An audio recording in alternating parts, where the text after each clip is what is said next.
Bonsoir à toutes et à tous, très ravi de vous savoir nombreux pour suivre ce journal, la grande édition de 20h sous la RTNC.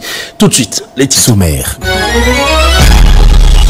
Des images dignes d'un conte des fées, mais il s'agit ici d'une réalité. L'aérogare de Kolwezi bâti sur une superficie de 10 000 m², l'échangeur routier de près de 2,5 km et deux ponts de 58 mètres sur la RN 39, des ouvrages modernes inaugurés par le chef de l'État Félix-Antoine Tshisekedi. Des images à suivre dans un instant dans ce journal. Qui fait quoi dans les secteurs économiques? Les enquêteurs sont en formation dans la collecte des données pour identifier réellement les acteurs du secteur informel. L'application ODK Collect et cet outil technique pour faciliter cette opération. Les explications à suivre également dans un instant dans ce journal. Bienvenue à tous, j'en parlais tout à l'heure dans le titre, l'aérogare de Kolwezi, une infrastructure moderne qui change totalement les visages de l'aéroport de cette ville et marque son ouverture à l'international. Deux ailes distinctes pour les vols domestiques et internationaux, salon VIP et bras satellitaires. Ajouté à cela, l'échangeur routier de Kolwezi. Eh bien, le chef de l'État, Félix-Antoine Tshisekedi, a procédé à l'inauguration de ces infrastructures dignes de ce nom. Pierre Kibambeso Moïsa. Capitale mondiale du cobalt et chef-lieu de la province minière du Lualaba, Kolwezi doit être doté d'infrastructures aéroportuaires modernes, dignes de sa hauteur, des infrastructures répondant aux normes de l'Organisation de l'aviation civile internationale. C'est désormais une réalité avec l'inauguration ce mercredi 11 juin 2025 de l'aérogare de l'aéroport international de Kolwezi par le président de la République Félix-Antoine Tshisekedi Tshilombo en visite de travail et d'itinérance au Lualaba. Le chef de l'État est arrivé en compagnie de la distinguée première dame Denise Nyakeru Tshisekedi sur le site de la cérémonie où l'on a noté la présence à la tribune d'honneur de la première ministre Judith Suminwa, des vice-premiers ministres, ministres d'État, ministres et autres invités à la cérémonie inaugurale. Dans son mot de circonstance, Madame la gouverneure du Lualaba, Fifi Masuka Saini, a circonscrit la cérémonie de séjour consistant en l'inauguration de l'aérogare de l'aéroport de Kolwezi, de la caserne anti-incendie et de l'échangeur de Kolwezi. Des ouvrages réalisés sous fonds propres du gouvernement provincial du Lualaba et s'inscrivant dans la vision du développement du pays impulsé par le président de la République. À cette occasion de l'inauguration de l'échangeur routier, le nouveau bâtiment de l'aérogare et la caserne anti-incendie de l'aéroport, ces infrastructures construites dans un contexte d'agression de notre territoire national, je voudrais en saluer les héros pour sa bravoure. Je cite le premier citoyen congolais, son Excellence Félix-Antoine Tshisekedi Tshilombo, président de la République et chef de l'État, qui ne ménage pas d'efforts pour reconstruire le pays et mettre fin à l'occupation rwandaise. Les responsables des entreprises qui ont concouru à la construction de ces ouvrages et les directeurs généraux de la RVA ont tour à tour abondé dans le même sens, appréciant à sa juste valeur la présence du chef de l'État à cette cérémonie, témoignant de l'importance qu'il accorde à ces projets pour le pays et pour la capitale minière. Le vice-premier ministre, ministre des Transports, Jean-Pierre Bemba, a relevé toute l'importance de l'aérogare de Kolwezi visant à soutenir le développement en facilitant les transports des passagers et des marchandises liées à l'industrie minière. Les allocutions des circonstances terminées, le président de la République a inauguré l'aérogare de Kolwezi, une imposante infrastructure d'une capacité de 1000 m². Le bâtiment principal comprend deux ailes réservées respectivement aux vols domestiques et aux vols internationaux, deux salons VIP, 3 escalators et des passerelles électroniques. Au prolongement de la route principale de l'aérogare de Kolwezi se trouve l'échangeur routier moderne au croisement avec la route nationale. L'ouvrage comprend une chaussée asphaltée de plus de 2 km avec des séparateurs routiers en béton, deux ponts de 58 mètres de portée et une capacité portante de 40 tonnes. L'échangeur de Kolwezi a été aussi inauguré par le président de la République.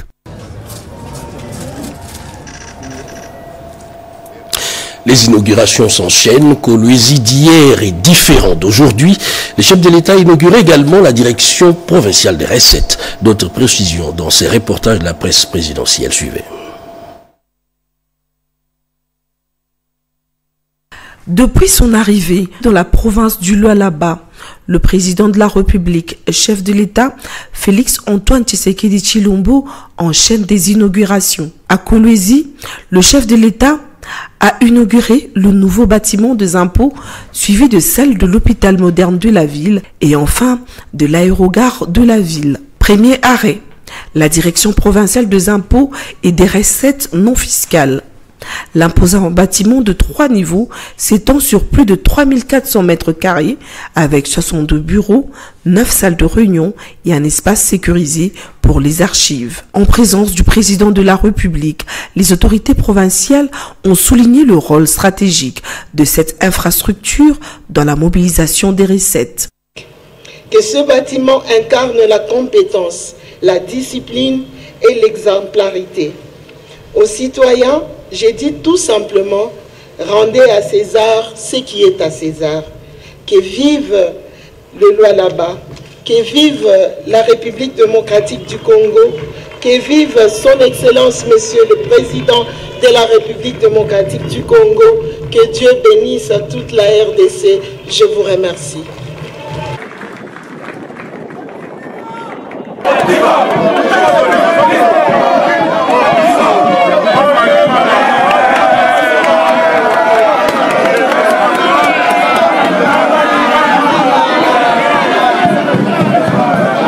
Quelques heures plus tard, c'est un autre joyau qui est dévoilé, la clinique moderne de Kolwezi. Une structure hospitalière ultramoderne érigée sur 3600 mètres carrés, répartie sur 3 niveaux et pouvant accueillir 210 patients. La présence du président Félix-Antoine Tshisekedi Tshilombo témoigne de l'importance qu'il accorde à l'accès aux soins de qualité pour tous les Congolais. Lui qui a fait de la santé de ses compatriotes une priorité en posant progressivement les bases de la couverture santé universelle.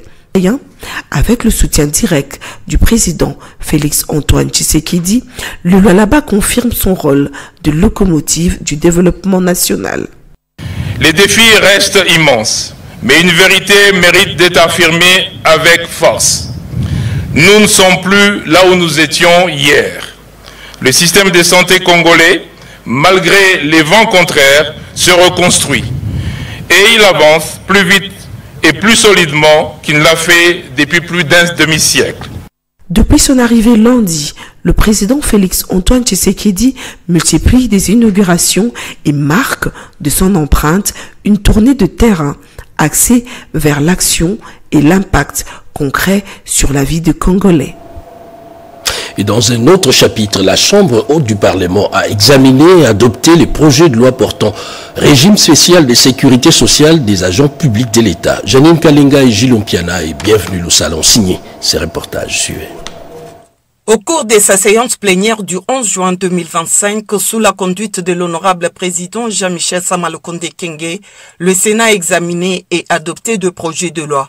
Le projet de loi portant régime spécial de sécurité sociale des agents publics de l'État et la proposition de loi portant création, organisation et fonctionnement de l'ordre des techniciens en développement rural d'Ngoïka Sanji. L'économie du premier projet de loi a été présentée devant les honorables sénateurs par les vice-premiers ministres, ministre de la fonction publique, Jean-Pierre Liaou, qui a défendu une réforme centrée sur la justice sociale et la performance. Ce projet de loi modifie le statut des agents des carrières des services publics de l'État.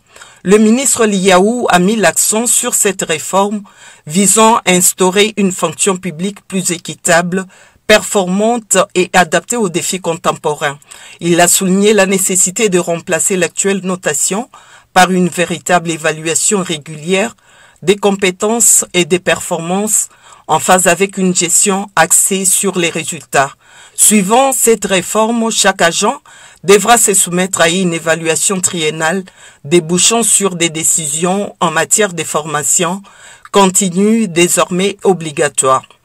De son côté, présenté par la commission mixte PAJDH et Environnement, les rapports concernant la proposition de loi portant création, organisation et fonctionnement de l'ordre des techniciens en développement rural a été adopté à l'unanimité et renvoyé pour un examen approfondi de 24 heures à la commission développement durable et la commission PAJ. Signalons que la plénière a par ailleurs été saisie par une motion d'information de l'honorable Boussa relative à la situation sécuritaire tendue dans les territoires de Boudjala, dans la province du Sud Ubangi, où deux groupements des villages s'entretuent. Il exige qu'une mission d'enquête puisse être diligentée pour calmer la situation. Le speaker de la Chambre haute du Parlement, Jean-Michel Samalukonde, a demandé à l'honorable Boussa de s'approcher du bureau afin d'éclaircir la situation. Une année d'existence, une année de dur labeur et de travail axé sur les résultats dans un contexte de guerre d'agression. Eh bien, le gouvernement souminois s'est appuyé sur le social pour matérialiser les politiques publiques. Qu'est-ce qui a été fait et qu'est-ce qui reste à faire? Chiffres et statistiques à l'appui. Françoise Ouela nous en dit un peu plus.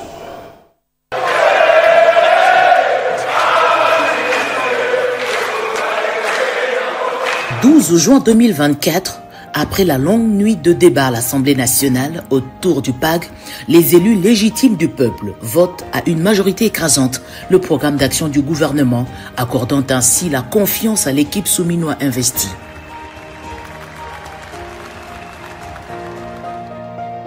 Jean-Michel Samalukonde cède le fauteuil à la première femme, première ministre, venue lui succéder comme chef du gouvernement. Judith Souminois-Toulouka se met à la tâche. Le social des Congolais l'intéresse. Elle identifie le panier de la ménagère qui se vide, l'instabilité monétaire, le pouvoir d'achat du peuple s'effrite. La nouvelle équipe cible les dépenses urgentes comme faiblesse et les réduit sensiblement pour se donner plus de manœuvres grâce à la rationalisation des dépenses. Le premier indicateur encourageant est la stabilité du taux de change, maintenu autour de 2856 francs congolais depuis août 2024. Ce niveau constant a permis de contenir les fluctuations du marché et de préserver le pouvoir d'achat des Congolais. Les dépenses en mode d'urgence sont passées de 33% en 2023 à seulement 12% aujourd'hui, fruit d'une plus grande rigueur. Le train de vie des institutions baisse de 30%. Tandis que les crédits à l'investissement sont passés de 32,6% à 44%. Une orientation claire vers des dépenses utiles, notamment les secteurs sociaux stratégiques comme la santé, l'éducation et les infrastructures. À la pompe, chute significative des prix du carburant avec une baisse de 13% entre 2023 et 2025 selon les zones, contribuant à la stabilisation plus large des produits à la consommation. L'action gouvernementale a également ciblé les produits des premières nécessités comme le maïs. Le prix de 100 kg de cet aliment de base passe de 255 000 francs congolais à 150 000 francs, une baisse de 41% en quelques mois seulement. La mesurette locale passe de 5 000 francs à 1 800 et 3 000 francs selon les marchés. D'autres produits importés comme le riz, la viande, le lait, le sucre ou le chinchard ont aussi vu leur prix diminuer. Autre point marquant, les réserves internationales sont passées de 4,82 milliards de dollars américains à 6,15 milliards, assurant plus de 3 mois de couverture des importations, un gage de sécurité financière et de crédibilité pour les partenaires internationaux. En outre, plus de 1350 contrats de sous-traitance ont été signés pour plus de 2 milliards de dollars au bénéfice de près de 800 PME congolaises. Cela a généré des milliers d'emplois directs et indirects dans les secteurs productifs. Voilà quelques signaux positifs envoyés par le pilier 1 du PAG par ce gouvernement volontariste en 12 mois aux commandes dans un contexte économique et sécuritaire difficile. Ils sont au total 80 agents enquêteurs en formation pour identifier les acteurs du secteur informel. Ils les feront, figurez-vous, avec l'aide d'une application. Il s'agit des ODK Collect. C'est un commentaire signé Rodé Panda. Près de 80 agents du ministère de l'économie nationale sont en formation au Salon Bleu de l'immeuble du gouvernement comme enquêteurs chargés de l'identification des acteurs du secteur informel, une étape essentielle pour concrétiser l'un des 3 axes confiés au ministère de l'économie nationale de formaliser l'économie informelle. Le directeur de cabinet à l'intérim Théodore Nana Mungwele, représentant du vice-premier ministre, ministre de l'économie nationale Daniel Mukoko-Samba, a présidé l'ouverture des travaux. Il a insisté sur l'importance de cette mission en encourageant les participants à s'engager pleinement pour servir l'État congolais suivant les orientations du numéro 1 de l'économie nationale qui attend beaucoup de ses enquêteurs sur le terrain à l'issue de cette formation. Vous devez garder un contact permanent avec les responsables de cette activité de notre ministère qui vont devoir vous accompagner au quotidien face aux méthodes que vous devriez peut-être utiliser pour approcher ces partenaires du secteur informel. Donc, tout dépend de l'approche, des techniques qui seront utilisées de manière à ce que ces partenaires-là qui ont un rôle important et qui soutiennent l'économie nationale ne se sentent pas frustrés. De son côté, le formateur principal, Jerry Mwanda, a présenté les grandes lignes de la formation essentiellement basée sur l'utilisation de l'application ODK Collect. C'est un outil facilitant la collecte des données.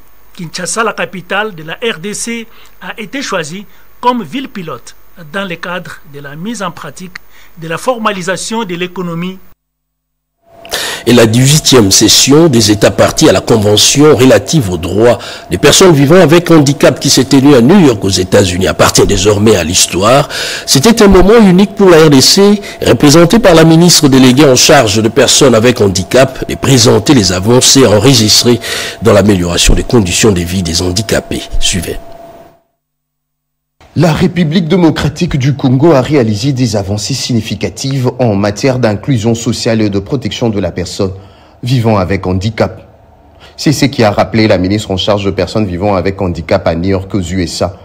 Pour Mme Irene Sambo, le conflit récurrent dans la partie orientale de la RDC depuis 3 décennies ont accru le nombre de personnes vivant avec handicap. Ce n'est pas une catégorie qui a des besoins uniformes et qui ont des solutions tenant compte de leurs spécificités. Et là, nous avons mis l'accent sur l'entrepreneuriat des personnes avec handicap. En République démocratique du Congo, dans le cadre de financement innovant, nous avons créé un établissement public qui s'appelle Fonds national d'appui à l'autonomisation et à l'inclusion sociale des personnes avec handicap. C'est un fonds qui accompagne les œuvres d'art que vous avez vues aujourd'hui exposées ici. Et c'est un fonds qui est aussi là pour travailler dans le cadre de l'accessibilité des personnes avec handicap dans les services sociaux de base. La RDC a exposé des œuvres d'art sculptés en bois et d'autres articles fabriqués par les personnes vivant avec handicap qui prennent une part active à cette 18e session des États partis à la Convention relative aux droits de personnes vivant avec handicap. Maître Kanamouli, le président des associations de personnes handicapées du Maniema, a expliqué à l'assistance le fonctionnement de sa structure avant que Mme Vouza ne présente que différents objets d'art réalisés par les handicapés.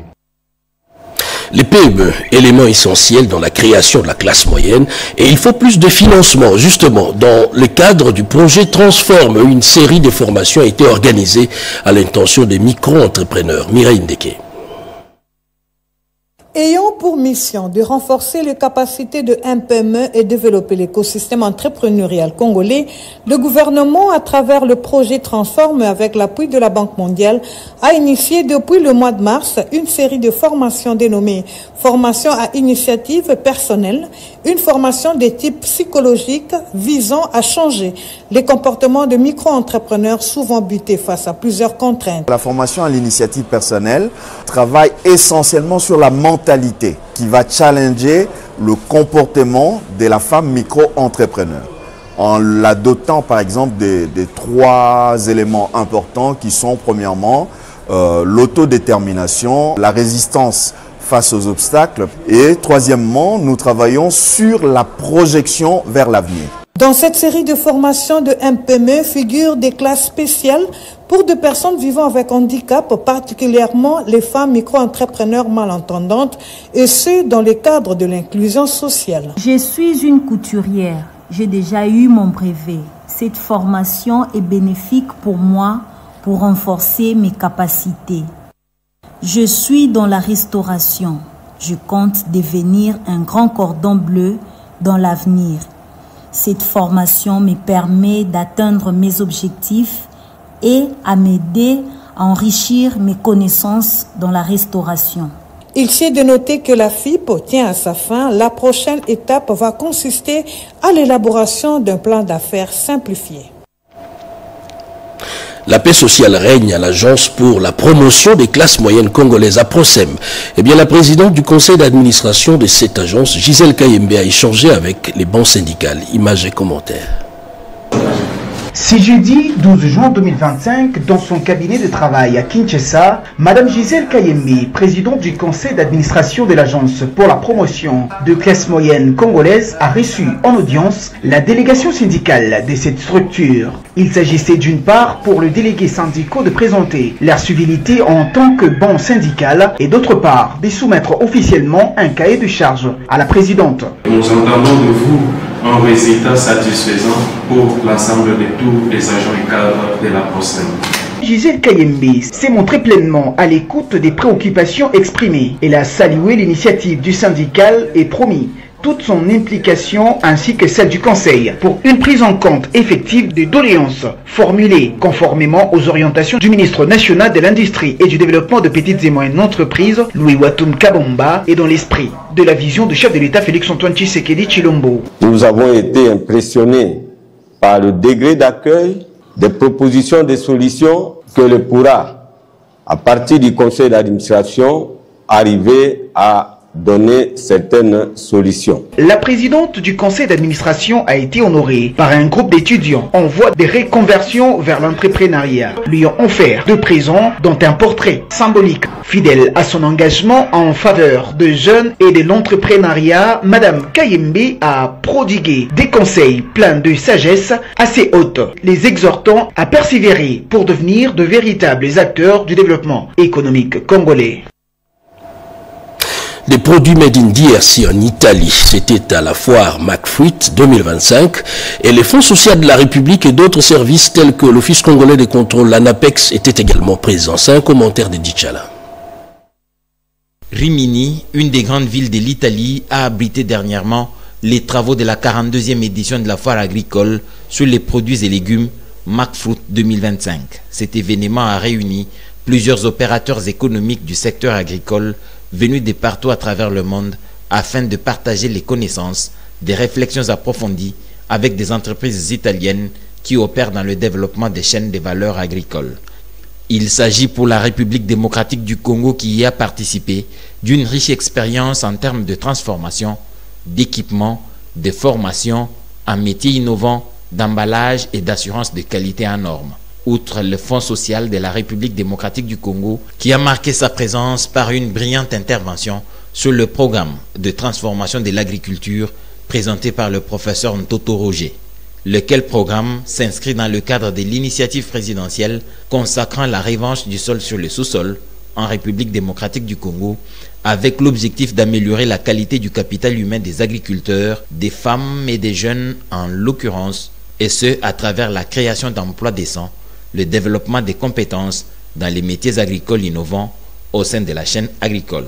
L'on a noté également la présence dans la délégation congolaise de ce forum quelques hauts responsables et agents de la Fédération des entreprises du Congo, de l'ANAPEX, du FPI, de l'OCC, à travers les expositions de quelques produits congolais au standard RDC. DRC Mining, une véritable plateforme d'échange en RDC dans le secteur minier qui est en sa 20e édition. C'est le ministre des Mines, Kizito Pakapomba, qui a procédé à Lubumbashi au lancement officiel des travaux sur place. Images et commentaires.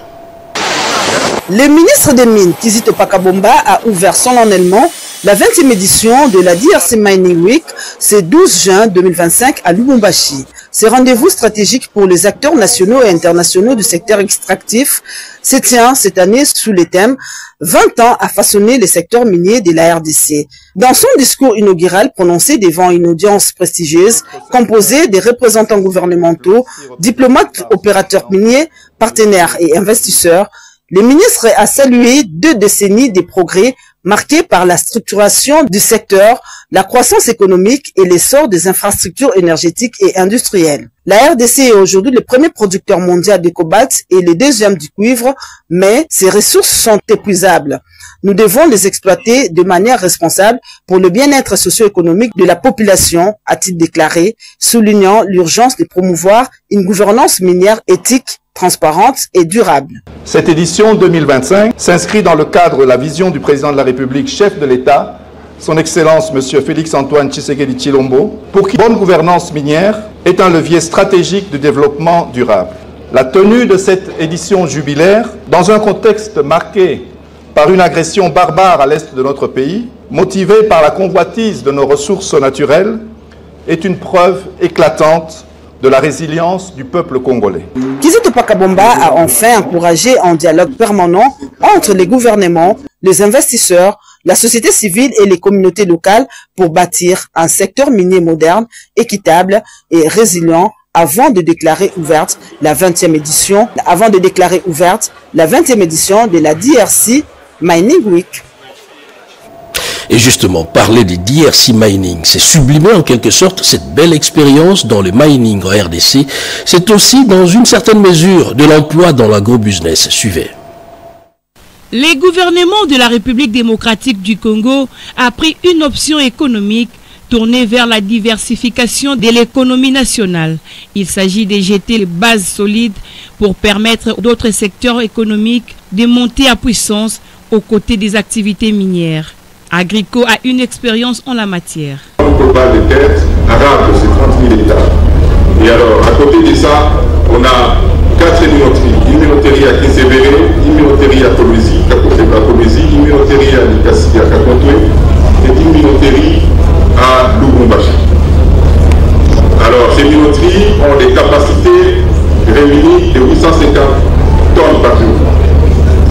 Et alors, donc ça signifie qu'à côté de ça, nous avons aussi un incubateur des œufs de 300 000 pondeuses avec un taux de pond de 70%. Donc on est en train de faire 210 000 œufs par jour.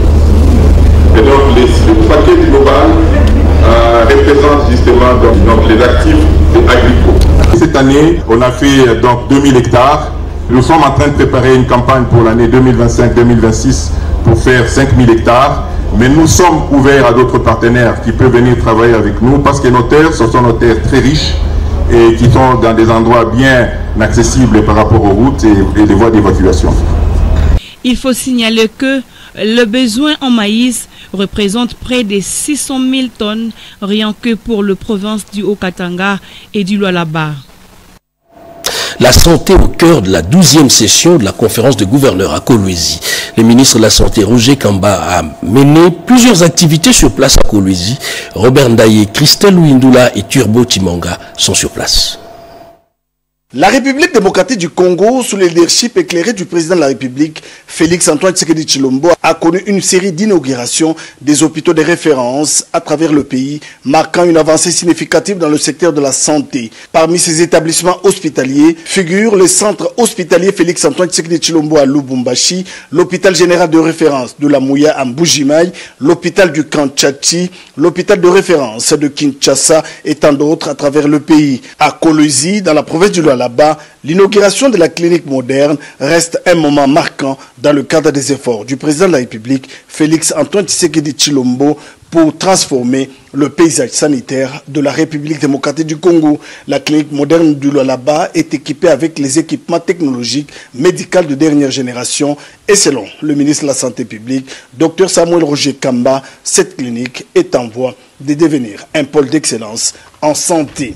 Au troisième jour de l'ouverture de la 12e session de la conférence des gouverneurs, le travail de panélistes s'est concentré sur les diverses dimensions du thème central, la santé comme facteur de cohésion sociale et du développement durable de province. Le premier panel s'est penché sur la politique nationale de santé publique, vision, priorité et mise en œuvre. L'objectif était de faire le point sur les grandes orientations stratégiques du gouvernement central en matière de la santé. Le ministre de la Santé, Dr Samuel Roger Kamba, est revenu sur le mécanisme des suivis et de redevabilité. Le deuxième panel, les experts en santé, les gouverneurs de province, les vice-premiers ministres, ministres d'État sont revenus sur les financements durables de la santé, dépasser la dépendance à l'aide internationale. Le vice-premier ministre, ministre du Plan, le vice-premier ministre, ministre de l'Intérieur et celui du budget ont focalisé leurs interventions sur le budget de l'État et la priorisation du secteur privé. Cette conférence met en avant les réformes que le ministre de la Santé publique, Dr Samuel Roger Kamba, est en train de mettre en République démocratique du Congo sur l'orbite. Les commerces qui se développent le long des grandes artères de la capitale. L'incivisme aurait-il atteint son paroxysme à Kinshasa? Eh bien, le ministre délégué à l'urbanisme Tengete Lito annonce des mesures fermes pour y mettre fin. Mais pour l'instant, c'est d'abord la pédagogie. Luzen Tsakala. Dans son itinérance dans les grands carrefours de la ville capitale, le ministre délégué à l'urbanisme en charge de la politique des villes, Didier Tengete Lito, a été porteur des injonctions fermes concernant l'emprise des voies publiques, l'insalubrité, les stationnements anarchiques et bien d'autres. Pour la énième fois, le ministre a fait de la pédagogie. Tengete Lito a rappelé que les artères de Kinshasa ne sont pas des décharges publiques. Les petits commerces le long des grandes artères doivent se faire à 15 mètres de la chaussée. Son Excellence, Monsieur le Président de la République, a dit qu'il veut des résultats. Vous savez que dernièrement, il y avait eu des inondations qui avaient quand même causé plus de 70 cas de morts, avec 600 maisons qui avaient été inondées au niveau de Shekina jusqu'en bas. Donc nous sommes descendus nous acquérir de cette situation. Cette situation que nous avons décrite depuis 2019, elle continue encore incessamment. Donc nous avons vu aussi les problèmes liés en fait aux embouteillages, pas vraiment les problèmes, mais surtout les causes. La situation de la voirie des routes et aussi les constructions anarchiques, parce que vous savez que tout cela en fait a un impact positif ou négatif sur la mobilité urbaine. Et c'est dans ce contexte-là pour préparer en fait des mesures que l'on aura à prendre, des mesures coercitives, même palliatives, éducatives, mais surtout beaucoup de problèmes se situent au niveau de la mentalité. L'accent sera mis là-dessus sur l'éducation, sur la sensibilisation. On a vu des personnes qui opéraient dans des situations où elles attendaient tout de l'État, mais alors que c'était les premiers pollueurs. Après cette ronde dans les grands carrefours, le ministre Tengete Lito estime que la mise en œuvre du PDTK, plan directeur des transports urbains de Kinshasa, est impérieuse pour un début de solution aux maux qui minent la ville capitale. Acteurs publics et privés, y compris ceux de la société civile, ont trouvé un compromis sur les priorités du budget national 2026. Les consultations pré-budgétaires se sont clôturées, marquant ainsi l'aboutissement d'un processus inclusif. Kinzu Ziloya et Hermé Bangando. Avec comme mission d'analyser et d'améliorer le projet du cadre budgétaire à moyen terme CBMT et la déclaration sur les risques budgétaires DRB 2026-2028, les consultations pré-budgétaires 2026 clôturées ce 11 juin 2025 à Kinshasa par le secrétaire général au budget Pierron Kensana Moko ont atteint leur objectif avec l'appui du projet encore de la Banque mondiale, ce à travers les propositions d'amendement formulées par les parties prenantes au processus budgétaire, lesquelles ont porté sur les grandes orientations de la politique budgétaire et le choix des politiques publiques sectorielles. La politique budgétaire et les priorités sectorielles y retenues constitueront la toile de fond de la lettre d'orientation budgétaire de l'exercice 2026 que va initier son Excellence Madame la Première ministre, chef du gouvernement. À l'heure où les unités budgétaires sectorielles s'activent à élaborer les prévisions budgétaires de leurs secteurs respectifs pour l'exercice 2026, lesquelles prévisions seront discutées très prochainement en conférence budgétaire. Les débats et échanges riches ont ponctué les exposés des experts du gouvernement sur notamment les hypothèses macroéconomiques face aux fluctuations conjoncturelles et projections 2026-2028 le CBMT lui-même et les DRB. Sans oublier les politiques fiscales et ressources innovantes, ainsi que la gestion des crédits carbone. Au finish, les participants ont tablé sur la déconcentration de l'ordonnancement existant et perspectives. Et on termine avec cette information. Les témoins de Jéhovah, ils sont des millions dans le monde, tiennent leur assemblée régionale. C'est demain. Et pour la RDC, le porte-parole des témoins de Jéhovah de Kinshasa annonce ses grands rendez-vous. Il est au micro de Jacques Mégy. Suivez. Cette année 2025 ne va pas déroger à la règle. D'ailleurs, depuis le mois de mai dernier, nous avons déjà commencé à tenir nos assemblées à travers le monde. Pour la République démocratique du Congo, nos rassemblements régionaux vont réunir des milliers de personnes sur toute l'étendue de nos territoires, particulièrement ici à Kinshasa. Et ce sera dans nos locaux appelés salle d'assemblée de témoins de Jéhovah, 6 croisements route de poids lourds et la 17e rue à Limité au quartier Kingabwa. Le thème pour cette année sera des plus motivants, à savoir les cultes que Dieu approuve. Et vu le nombre de témoins de Jéhovah de la ville de Kinshasa et leurs sympathisants, les rassemblements vont s'étaler sur 13 week-ends d'affilée. Et ce cycle de rassemblement va déjà s'ouvrir ce vendredi 13 juin dans notre salle d'assemblée jusqu'au 31 août prochain. Et voilà, c'est la fin de ce journal de 20h sur la RTNC. 23h, Erika Bamba. 7h, demain, Serge Merlemata. Et retrouvé demain à 20h, Sandra Nyangui. Excellent suite de programme sur nos antennes. Et bonsoir chez vous.